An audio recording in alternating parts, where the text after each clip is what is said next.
ये एक्सेस का 2007, 2010 और 2013 के लिए वीडियो नंबर 7 है। और इस वीडियो में मुझे आपको एक सिंपल सा मेथड बताना था कि आप अगर कोई चीज़ की पिक करते हो, जैसे कि प्रोडक्ट आईडी को पिक करते हो, तो उसका जो यूनिट प्राइस का वैल्यू है वो ऑटोमेटिकली फॉर्म के अंदर फिल हो जाए, ताकि आपको घड़ी घड़ी प्रोडक्ट का प्राइस देख के उसमें फील्ड को फिल करने की ज़रूरत नहीं पड़ेगी। और एक एक चीज़ में मैं आपको बताऊंगा कि एक फॉर्म के अंदर अगर आप चाहो तो एक बॉक्स बना सकते हो, जिसमें आप कुछ टाइप करोगे, कोई कंपनी का नाम, और फिर आप चाहो तो एक बटन को प्रेस करो, तो उस कंपनी का इनवॉइस या उस कंपनी की रिपोर्ट आप ऑटोमेटिकली प्रोड्यूस कर सकते हो।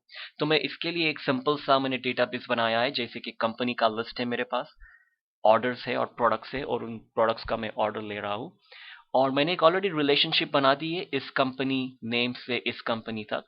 और मैं आपको ये बताऊंगा कि तो अब ये प्रोडक्ट आईडी को मुझे इस प्रोडक्ट नेम से साथ कनेक्ट करना है। तो मैं आपको ये बताता हूँ क्योंकि मुझे इसके बारे में थोड़ी बात करनी है।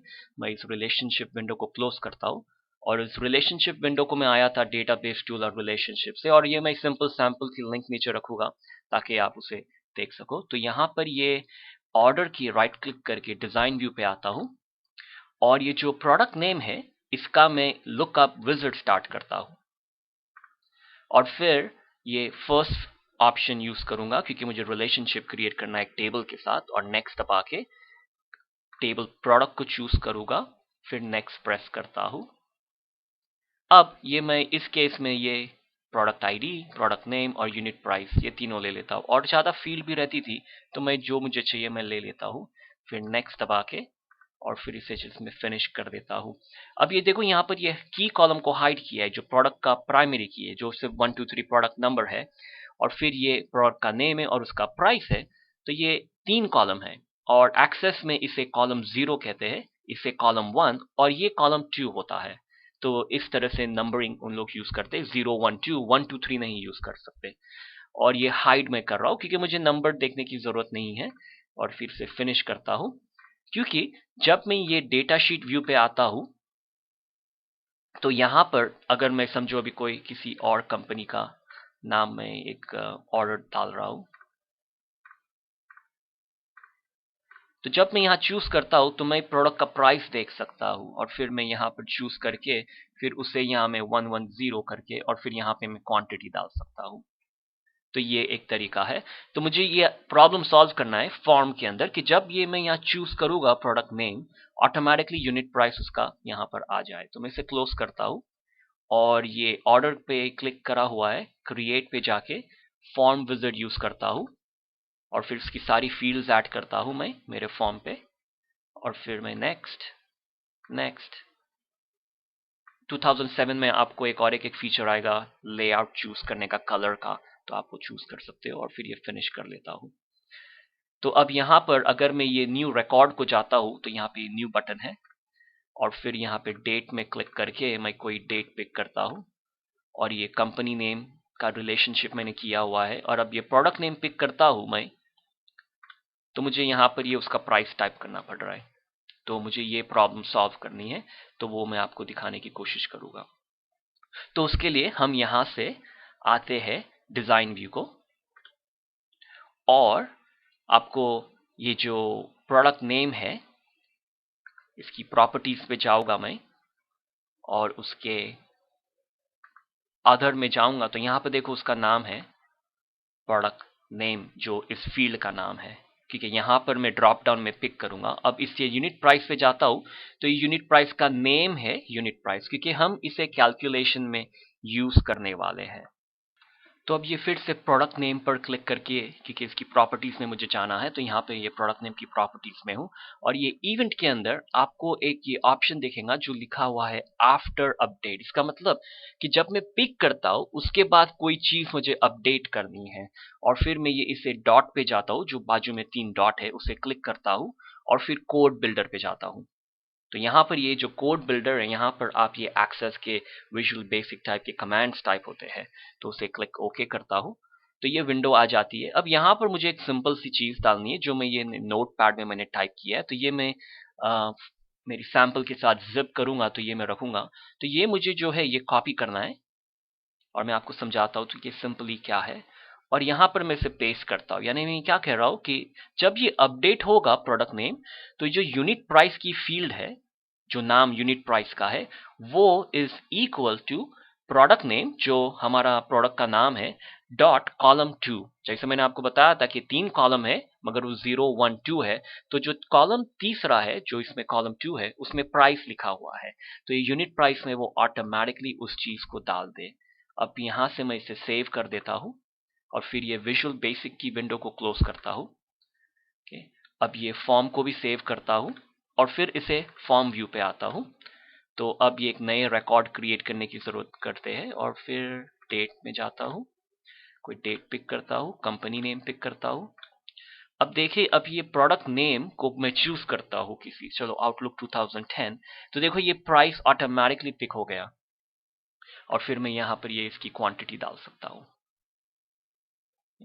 तो अगर आपको बहुत सारी फील्ड्स को फिल करना हो तो आप उसी तरह से कर सकते हो कि जैसे अगर मैं प्रोडक्ट नेम के अंदर मैंने सिर्फ 3 फील्ड पिक की थी रिलेशनशिप के टाइम पे, तो मैं शायद वहां पे 6-7 फील्ड पिक कर सकता हूँ और फिर यहाँ पर अलग अलग फील्ड के लिए मैं वो नाम डाल सकता हूँ कि कोई और नाम रहता था कैटेगरी, तो मैं लिख सकता था कि category is equal to product name dot column bracket में 6। तो ये आप इस तरह से काफी चीजें ऑटोमेटिकली फिल कर सकते हो। और जस्ट आपको बताने के लिए कि मैंने आगे पिछली वीडियो में थोड़ा बताया था कि यहाँ पर मैं कैलकुलेशन कर सकता हूँ, तो अगर मैं ये डिजाइन व्यू पे आता हूँ, यहाँ पर थोड़ी जगह बनाता हूँ और फिर ये टेक्स्ट का ऑप्शन यूज करता हूँ और यहाँ ड्रैग करता हूँ, तो यहाँ पर मैं एक कैलकुलेशन डाल सकता हूँ कि unit price multiply by quantity. तो उसकी प्रॉपर्टीज में जाके डेटा में ये कंट्रोल सोर्स के डॉट को क्लिक करता हूं और फिर यहां पे मैं टाइप करूंगा इक्वल क्वांटिटी। तो ये 2010 में मुझे ये मिलता है, मगर आपको ये ब्रैकेट में 2007 में टाइप करना पड़ेगा, मल्टीप्लाई बाय यूनिट प्राइस। और फिर ये यहां पर अदर में नहीं, फॉर्मेट में इसके कैप्शन को चेंज कर देता हूं, सब टोटल, और ये क्लोज करता हूं।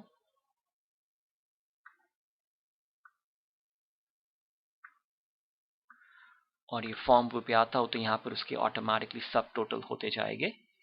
और फिर अगर वापस से मैं ये डिजाइन व्यू पे आता हूँ, इस यहाँ पर क्लिक करके इसकी प्रॉपर्टीज पे जाता हूँ राइट क्लिक करके, और फॉर्मेट में मैं कह सकता हूँ कि ये फॉर्मेट करेंसी है, तो वो करेंसी ऑटोमेटिकली कन्वर्ट हो जाएगी। अब कई बार आप फॉर्म में ये सब फील्ड्स को मूव करने की कोशिश करोगे या चेंज करने की कोशिश करोगे तो कभी कभी आपको बराबर कंट्रोल नहीं मिलेगा, तो उसमें क्या करना पड़ेगा कि आप राइट क्लिक करके इसमें लेआउट में जाके उससे कहना कि रिमूव लेआउट, क्योंकि कई बार ये जो हम फॉर्म बनाते हैं तो ये सभी फील्ड्स एक साथ में जॉइंट हो जाती है। तो आप चाहो तो आप सबको हाईलाइट करके आप उसमें राइट क्लिक करो और लेआउट को रिमूव कर डालो, लेआउट को उसमें से, तो ताकि आप फिर उससे इंडिविजुअली मूव कर सकते हो और कंट्रोल कर सकते हो। तो ये एक पहली चीज थी जो मुझे आपको बतानी थी, तो मैं इसे क्लोज कर देता हूँ और यस। Okay. अब ये जो दूसरी चीज बतानी है वो सो क्वेरी रिपोर्ट के साथ रिलेटेड है, और साथ में मुझे ये बताना है कि आप किस तरह से एक बॉक्स बना सकते हो जिसमें आप कंपनी का नाम डालो और फिर आप रिपोर्ट क्रिएट कर सकते हो। तो वो चीज मुझे आपको बतानी है। तो इस एग्जाम्पल को बताने के लिए मैं एक पहले क्वेरी क्रिएट करूंगा कि ये ऑर्डर के लिए, और फिर एक रिपोर्ट क्रिएट करूंगा उस ऑर्डर के बेस पे कि शायद मुझे कंपनी के हिसाब से कोई रिपोर्ट क्रिएट करनी है या डेट के हिसाब से, और फिर हम उसके लिए एक फॉर्म क्रिएट करेंगे जिसमें लोग कुछ चीज टाइप कर सकेंगे। तो हम जाते हैं पहले क्रिएट क्वेरी विजार्ड पे और ये सिंपल क्वेरी से ओके करता हूँ और फिर मैं ये ऑर्डर आईडी लेता हूँ और डेट ऑर्डर। अब ये कंपनी नेम यहां से लेने की जगह पे, क्योंकि यहाँ पर कई बार कंपनी नेम की जगह पे इंफॉर्मेशन हो सकती है 1234 जो कंपनी का आईडी नंबर है, मगर मैं चाहता हूँ कि कंपनी का नाम हो, तो मैं यहाँ से चेंज करके कंपनी लिस्ट को चेंज करके कंपनी नेम ले सकता हूँ। क्योंकि हमने रिलेशनशिप क्रिएट किए हैं तो हम ये सब काम कर सकते हैं। आप कंपनी का एड्रेस और सिटी भी यहाँ से ले सकते हो अगर आप चाहो तो। और फिर से मैं ये टेबल ऑर्डर पे आता हूँ और फिर यहाँ से ये प्रोडक्ट नेम लेता हूँ, यूनिट प्राइस और क्वांटिटी। और फिर यहाँ से नेक्स्ट करके और फिर से नेक्स्ट करके यहाँ पर इसे नाम दे देता हूँ क्वेरी रिपोर्ट। अभी फिलहाल आप फिर इसे मीनिंगफुल नाम दो, मगर अभी मैं कुछ नहीं करने वाला। और फिर ये मॉडिफाई को जाता हूँ ताकि मैं इस पर मॉडिफाई कर सकूँ, और ये फिनिश करता हूँ। और ये एक दो चीज आपको याद दिलानी है मुझे कि क्राइटेरिया में मैं एक पैरामीटर क्वेरी टाइप कर सकता हूँ, जो कि मैं एक ये ब्रैकेट डाल के एक सवाल पूछ सकता हूँ कि type a name of company. इसका मतलब मैं उनको कह रहा हूँ कि एक कंपनी का नाम टाइप करो जिसकी आप ऑर्डर डिटेल्स देखना चाहते हो कि कौन से ऑर्डर है। अब इसे रन करूंगा तो ये सवाल मुझे पूछेगा। अगर मैं इसे रिलायंस कहता हूँ और फिर क्लिक ओके करता हूँ तो मुझे बता रहा है कि रिलायंस के 2 ऑर्डर है, अक्टूबर 15 के और दिसंबर 2 तारीख के, और उन्होंने ये चीज खरीदी है और इतनी क्वांटिटी। और ये यहाँ पे मैं डिजाइन व्यू पे आता हूँ। और आपको अगर याद रहेगा कि हम यहाँ पर मैं एक फील्ड क्रिएट कर सकता हूँ सब टोटल की, जो मैंने फॉर्म के अंदर जो कैलकुलेशन किया था, अगर मैं चाहूँ तो यहाँ पर ये कैलकुलेशन कर सकता हूँ सब टोटल। राइट क्लिक करके बिल्ड पे जाके यहाँ पे मैं टाइप कर सकता हूँ सब total colon quantity multiply by unit price, क्योंकि ये मेरे पास ये यहाँ पर ये यूनिट प्राइस है और ये क्वांटिटी की फील्ड है। और इसे ओके करता हूँ। और अगर अभी ये रन करूंगा, अब समझो मैं बिरला टाइप करता हूँ, तो ये मुझे उसका सब टोटल दे रहा है। तो कई बार ये प्रॉब्लम आता है कि फॉर्म में हमने जो फील्ड डाली है वो कहीं टेबल में इंफॉर्मेशन स्टे नहीं हो रही है। तो अगर आप इसमें क्वेरी में रखोगे तो आपको ये क्वेरी के अंदर ये फील्ड का इंफॉर्मेशन मिल सकता है। फिर मैं ये क्वेरी के बेस पे भी फॉर्म क्रिएट कर सकता हूँ। और ये फिर से मैं डिजाइन व्यू पे आता हूँ और ये रिमूव कर देता हूँ। और एक मुझे और एक चीज आपको बतानी थी कि डेट के बारे में, कि एक डेट का एक क्राइटेरिया है कि समझो कि कई बार आप कोई रिपोर्ट क्रिएट कर रहे हो मगर आपको सभी की रिपोर्ट नहीं चाहिए, आपको कोई जनवरी से लेके मार्च तक की रिपोर्ट चाहिए। तो उसके लिए क्राइटेरिया आप टाइप कर सकते हो डेट के अंदर। तो ये डेट के अंदर मैं टाइप करता हूँ बिटवीन, फिर ये ब्रैकेट डालता हूँ और मैं उनको पूछूंगा एक सवाल। तो मैं उनको कहूंगा कि एंटर स्टार्ट डेट, यानी आप इसके बीच में कुछ भी चीज टाइप कर सकते हो। आप ऐसा एक फ्रेज डालो कि लोगों को समझ में आए कि उनको उस बॉक्स में क्या टाइप करना है। और फिर मैं ये एंड टाइप करके ब्रैकेट स्टार्ट करता हूँ और फिर मैं कहूँगा एंटर एंड डेट, यानी मैं उनको कह रहा हूँ कि स्टार्टिंग की डेट चालू करो और फिर एक आखिर की डेट भी डालो। और अब जस्ट मैं इसे रन करूंगा तो ये मुझे 2 बॉक्स पूछेगा। तो पहला बॉक्स एंटर स्टार्ट डेट, तो यहां पर मैं देता हूं कि चलो मुझे 01 जनवरी 2013 से मुझे चाहिए 10 अक्टूबर 2013। देखिए मैं बराबर टाइप किया हो कि नहीं। तो ये देखो ये मुझे सिर्फ ये मैंने शायद बराबर, हाँ ये देखो यहाँ पे 7th और 8th मंथ के ही ऑर्डर दिया है, जबकि मेरे पास दिसंबर की भी ऑर्डर है मगर वो ऑर्डर नहीं आए क्योंकि मैंने वो डेट पिक नहीं की है। और ये सभी की सभी मुझे रिपोर्ट उस टाइम के बीच का बता रहा है। तो अब आपको ये जो 2 चीज मैं बता रहा था, मैं आपको दिखाऊंगा कि एक फॉर्म के अंदर आप ये दोनों के काम कैसे कर सकते हो, ताकि ये दोनों चीज आप एक फॉर्म के अंदर उसकी फील्ड डालोगे और लोग सिर्फ उसमें कुछ इंफॉर्मेशन टाइप करेंगे तो उनका काम हो जाएगा, उनको कुछ समझने की जरूरत नहीं है। तो यहां से ये मैं सब चीज डिलीट कर देता हूँ फिलहाल, और इसे सेव करता हूँ और इसे क्लोज कर देता हूँ। और इसी रिपोर्ट के बेस पे मैं एक क्रिएट करता हूँ रिपोर्ट विजर्ड। तो मैं इस क्वेरी के बेस पे रिपोर्ट विजर्ड सारी फील्ड ऐड कर देता हूँ, फिर नेक्स्ट नेक्स्ट नेक्स्ट नेक्स्ट, और चाहो तो पोर्ट्रेट से लैंडस्केप जो भी चेंज करने कर सकते हो। फिर इसे नेक्स्ट करता हूँ और यहाँ पे मैं डाल देता हूँ रिपोर्ट ऑर्डर और इसे फिर फिनिश कर देता हूँ। और आपको पता है कि यहाँ पर हम सब चेंजेस कर सकते हो, तो मैं फटाफट ये क्लोज करता हूँ और लेआउट व्यू से ही थोड़े बहुत चेंजेस कर देता हूँ।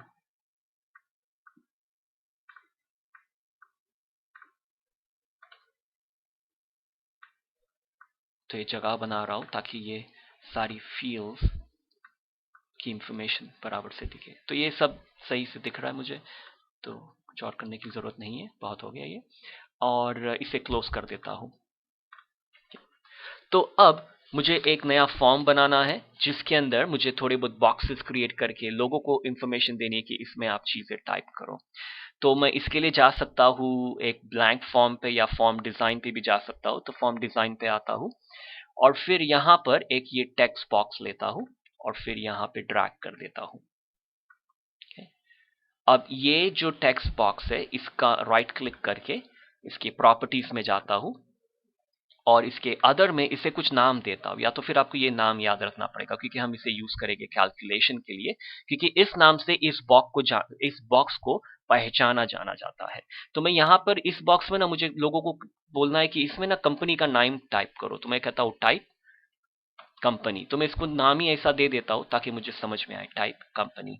अब ये लेबल है, ई से ये लेबल है। यहाँ पर कोई कैलकुलेशन नहीं हो रहा, ये सिर्फ बता रहा है कि ये बॉक्स के अंदर क्या करना है। तो यहाँ टाइप करके इसके फॉर्मेट में इसके कैप्शन को चेंज कर देता हूँ और मैं कहता हूँ एंटर कंपनी नेम और इसे क्लोज कर देता हूँ और फिर इसे थोड़ा सा बढ़ा देता हूँ और इसे फॉर्म को सेव करता हूँ और इसे कुछ नाम देने की जरूरत है अच्छा सा। फिलहाल मैं इसे सिर्फ फॉर्म 1 कहता हूँ, मगर आप जो चाहना खाओ कह सकते हो। तो ये काम हो गया है एक।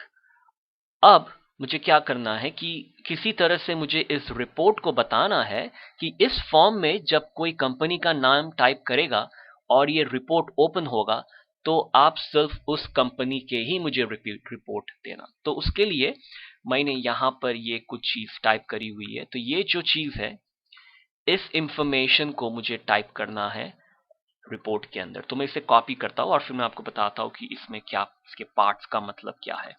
और फिर ये क्वेरी रिपोर्ट को राइट क्लिक करके डिजाइन व्यू पे आता हूँ और ये जो कंपनी नेम है इसमें मुझे ये काम करना है क्योंकि इसमें कंपनी नेम से रिलेटेड चीज है। इसे एक्सटेंड कर देता हूँ और इसे पेस्ट करता हूँ।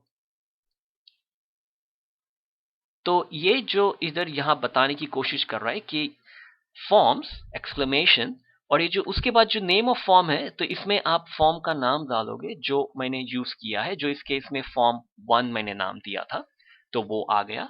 और फिर ये जो कंट्रोल नेम है, ये कंट्रोल नेम वो है जो मैंने इसको प्रॉपर्टीज को जब मैं गया था राइट क्लिक करके और अदर में ये जो नाम है टाइप कंपनी, तो काफी इंपॉर्टेंट है कि आप उसी तरह से टाइप करो, स्पेलिंग मिस्टेक्स ना हो, कैपिटल लेटर्स वैसे ही हो, स्पेसेस की भी चांसेस नहीं होने चाहिए, अगर है तो स्पेस होना चाहिए। तो यहां पर मैं वही नाम डाल दूंगा टाइप कंपनी। और ये देखो 2009 और 13 में ये टूल टिप कहते हैं तो काफी यूजफुल है क्योंकि वो आपको बता रहा है 2007 में ये काम नहीं होता। तो ये हो गया है, तो इसे मैं अब क्लोज करके सेव कर देता हूं।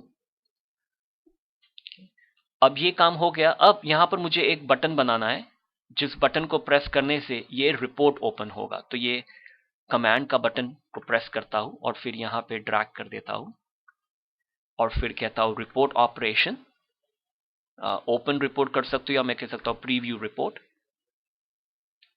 नेक्स्ट। और हमारे पास सिर्फ एक ही रिपोर्ट है इस टेबल में, इस फाइल में।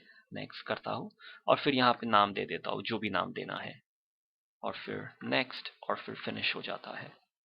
अब इसे सेव करके फ्रंट फॉर्म व्यू पे आता हूं। अब देखें यहां पर अगर मैं टाइप करता हूं रिलायंस, देखिए क्या होता है। अब प्रीव्यू करता हूं और ये इसे मैक्सिमाइज करता हूं तो देखो मुझे सिर्फ रिलायंस का ही मुझे उसने दिया है रिपोर्ट। इसे क्लोज कर देता हूं और अगर मैं यहां पे टाइप करता हूं बिरला, अब ये प्रीव्यू पे जाता हूं तो अब ये मुझे सिर्फ बिरला का ही इंफॉर्मेशन दे रहा है। इसे क्लोज कर देता हूं। अब जब मैं ये बिरला यहाँ टाइप किया हूं, अगर ये मैं रिपोर्ट को भी डबल क्लिक करता हूं जिसका मतलब है कि ये रिपोर्ट रन होगा, तो मुझे सिर्फ बिरला ही दे रहा है क्योंकि ये जो फॉर्म के अंदर वर्ड है वो उसे देखा जा रहा है। तो ये एक चीज थी। मुझे अब दूसरी चीज बतानी है जो डेट के बारे में मैंने बताया था। तो ये काफी अच्छी चीज रहेगी यहाँ पर कि अगर मैं यहाँ दो बॉक्स बना दूं कि मैं कहूँ कि यहाँ कंपनी का नाम डालो, फिर ये स्टार्टिंग की डेट डालो, एंडिंग की डेट डालो, तो ताकि उसी कंपनी का रिपोर्ट उस टाइम के दौरान जो भी उन्होंने खरीदी की है वो आपको पता चल जाएगी। तो ये काफ़ी यूज़फुल वैल्यू है, तो मैं आपको वो चीज़ भी बताने की कोशिश करता हूँ। तो यहाँ पर जाते हैं डिज़ाइन व्यू पे, ये इसी फॉर्म में करता हूँ ताकि आप देखो कि किस तरह आप मल्टीपल चीज़ें इसमें कर सकते हो। तो पहले तो मुझे 2 बॉक्स डालने हैं, एक बॉक्स है जो स्टार्टिंग की डेट के लिए और एक बॉक्स है एंड डेट के लिए। तो यहाँ पर फिर से ये टेक्स्ट बॉक्स को चूज करता हूँ, यहाँ पे ड्रैग कर देता हूँ।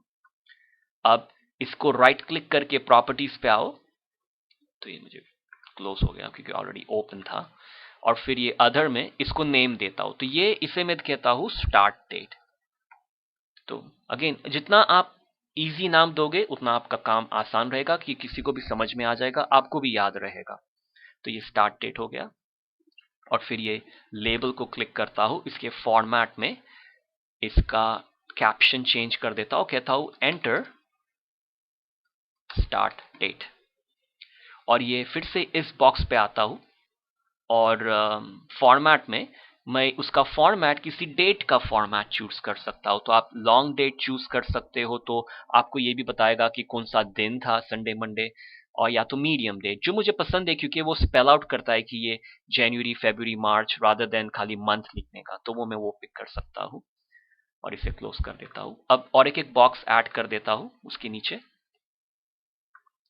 और इसकी प्रॉपर्टीज पे जाता हूँ, और इसके अदर में इसको नाम देता हूं एंड डेट, और इसके लेबल को क्लिक करता हूं और इसके फॉर्मेट में इसको नाम दे देता हूं एंटर एंड डेट, और ये बॉक्स को फिर से क्लिक करके फॉर्मेट में इसे कह देता हूं मीडियम डेट। ओके, और ये दोनों के लेबल्स को मैं पुल कर देता हूं। तो हमने ये काम कर दिया कि ये स्टार्ट डेट है और ये एंड डेट है। अब हमें क्वेरी को कहना है कि जब ये फॉर्म के अंदर कोई डेट डाली जाती है तो आप सिर्फ उसी का ही मुझे रिपोर्ट देना। तो इसे क्वेरी के जाके राइट क्लिक करके डिजाइन व्यू पे आते हैं, तो ये कंपनी का इंफॉर्मेशन यहाँ पर है।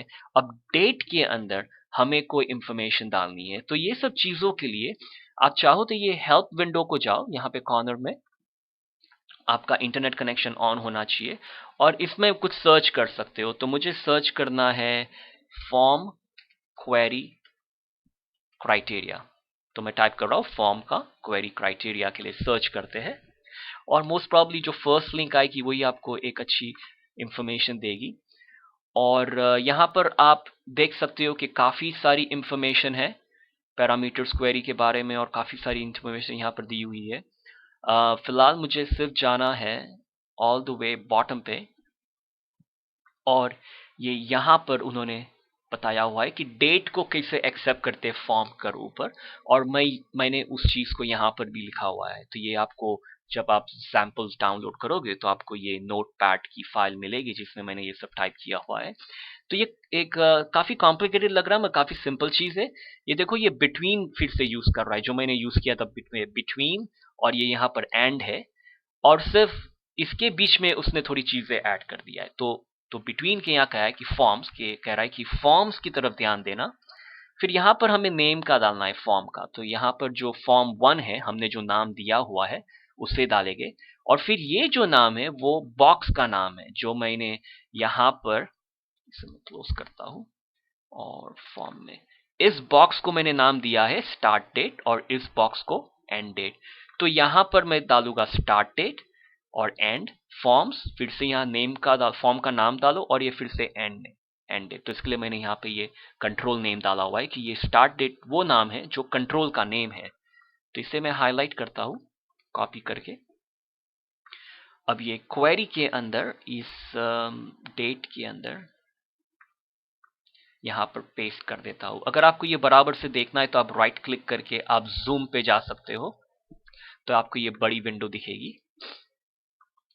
और यहाँ पे मैं चेंज करता हूँ चीजों को। तो ये जो नेम ऑफ फॉर्म है, ये फॉर्म का नाम है फॉर्म 1 हमारे केस में, और इसको भी मैं चेंज कर देता हूँ फॉर्म 1। बाकी सब चीजें सेम है, स्टार्ट डेट और एंड डेट मैंने बराबर लिखी हुई है, तो इसे ओके कर देता हूँ। तो यहाँ पर ये ऐड हो गया है, इसे सेव करके मैं क्लोज कर देता हूँ। ये फॉर्म को भी सेव करते हैं, और इसके फॉर्म व्यू पे आते हैं फ्रंट एंड पे। अब यहां पर समझो मैं टाइप करता हूं रिलायंस, क्योंकि मैंने रिलायंस के ना दो प्रोडक्ट्स टाइप किए, एक मेरे ख्याल से नवंबर में और एक दिसंबर की 2 तारीख को है। तो मैं यहाँ पर देखो ये अभी डॉट ये कैलेंडर का ऑप्शन आ गया ताकि आप इसको यूज कर सकते हो। तो मैं कहता हूँ सितंबर 1 से स्टार्ट डेट है और ये भी एंड डेट मुझे चाहिए नवंबर 30th। और देखो ये डेट, मुझे ये इस तरह की डेट पसंद है कि ये मीडियम डेट है, तो ये थोड़ा बेटर है। अब ये प्रीव्यू करते हैं रिपोर्ट, तो देखिए क्या होता है प्रीव्यू। तो देखो ये इसने मुझे सिर्फ एक ही मुझे रिपोर्ट में इंफॉर्मेशन दी है, दूसरे की नहीं दी है, क्योंकि वो सिर्फ डेट को चेक कर रहा है। इसे क्लोज करके अब समझो ये एंड डेट को मैं चेंज कर देता हूँ दिसंबर की 18 तारीख, जो आज की तारीख है, और इसे प्रीव्यू करता हूँ। तो देखो ये मुझे इसने 2 रिपोर्ट दे दी है। तो ये आपको थोड़ा अंदाजा मिल जाए कि ये इस किस तरह से काम होता है। और ये हेल्प विंडो की कोशिश करो यूज करने की, और इसमें आप डाल सकते हो कि जैसे आपको अगर क्वेरी क्राइटेरियाज देखने हैं तो आप खाली क्वेरी क्राइटेरिया के लिए सर्च कर सकते हो, एग्जाम्पल्स ऑफ क्वेरी। और सिर्फ इसको नजर डाल के आप थोड़ा सा अंदाजा रखो कि किस तरह से चीजें आप यूज कर सकते हो क्राइटेरिया में। जैसे यहाँ पे देखो अलग अलग क्राइटेरिया दिए हुए हैं, और ये कभी भी आपको उसका डिस्क्रिप्शन भी देंगे। और तो यहाँ पर ये दिखा रहा है, देखो ये ईयर के रिलेटेड एक क्राइटेरिया है जो अलग अलग चीज ईयर की सिर्फ एक्सट्रैक्ट करेगा उस डेट में से, तो बाकी सबको चीज को इग्नोर कर डालता है। फिर कई चीजें हैं जिसमें वो आप एम यूज कर सकते हो जो मंथ के लिए यूज होता है। तो आप ये थोड़ा बहुत स्टडी कर सकते हो, आपको अंदाजा मिल जाए कि और क्या क्या चीज पॉसिबल है। यहाँ पे मैंने आपको लाइक के बारे में बताया था प्रीवियसली, नल के बारे में बताया था जो एम्प्टी होती है। तो ये आप ये सिर्फ आपके ध्यान में रखोगे तो आपको जब प्रॉब्लम आएगी तो आपको ख्याल में आ जाएगा कि कोई ऑप्शन है। अब चलो उसको पता करते हैं कि इसे किस तरह से यूज करते हैं। तो ये रहा इस वीडियो में आपको ये बताने के लिए कि फॉर्म से आप इनपुट, इसको कहते हैं कि आप यूजर से इनपुट एक्सेप्ट करते हो, ताकि यूजर को समझने की कोशिश नहीं करनी कि ये किस तरह से काम होता है, आप सिर्फ उनको बताओ। इसमें आप लास्ट वीडियो में मैंने मैक्रोस के बारे में बताया था, तो आप मैक्रोस यूज कर सकते हो, रिपोर्ट ईमेल करवा सकते हो। तो ये काफी सारी चीजें आप इसमें कर सकते हो। तो ये मोस्ट प्रॉब्ली रहा एक 7वां वीडियो। काफ़ी सारी चीज़ें 7 वीडियो में कवर हो गई है, और ये pretty मच एक्सेस को सीरीज को कवर हो जा रहा है। और आज शायद मैं कोई और चीज़ करूँगा तो डालूँगा इसके एक्सेस के बारे में वीडियो।